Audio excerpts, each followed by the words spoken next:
you're switching from an automatic transmission to a manual like we are with our 81 Cobra project Sidewinder, it can feel like a daunting task, but it's actually usually not that bad, especially on a Fox body like this.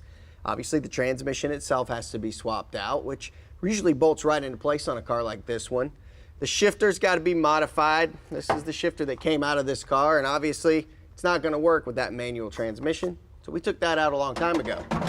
Now the new shifter fits in the hole here in the hump. That's going to work really well. Another thing is the drive shaft. We've already got one ordered for this car.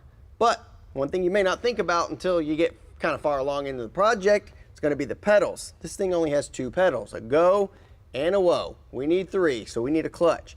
Now, the best way to do that on a car like this is to just swap out the box itself, which holds the pedals. I'm going to get it out of here and you'll see what I'm talking about.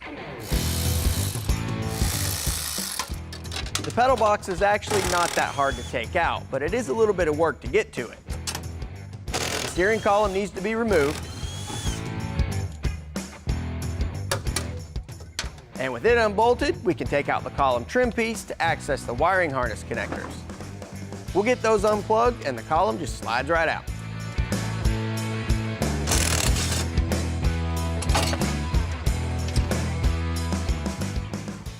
Well, here are our 2 pedal assemblies. This is the one that just came out of our 81 Cobra. As you can see, it only has the 1 pedal here. This is the other one. We just got this from Mustang Parts Specialties, or MPS Auto Salvage, out of Georgia.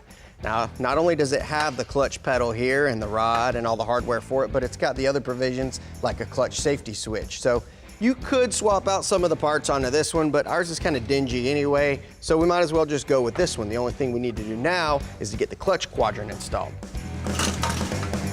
To install this, all we need is a couple of spacers, the quadrant itself, and the pins that hold it in.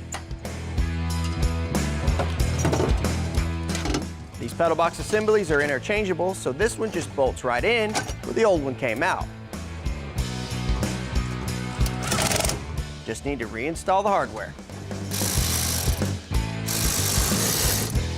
Well, that's all there is to it. Now, it does bolt to the firewall as well. I'm not going to worry about that right now because it bolts through the master cylinder. We'll get to that later.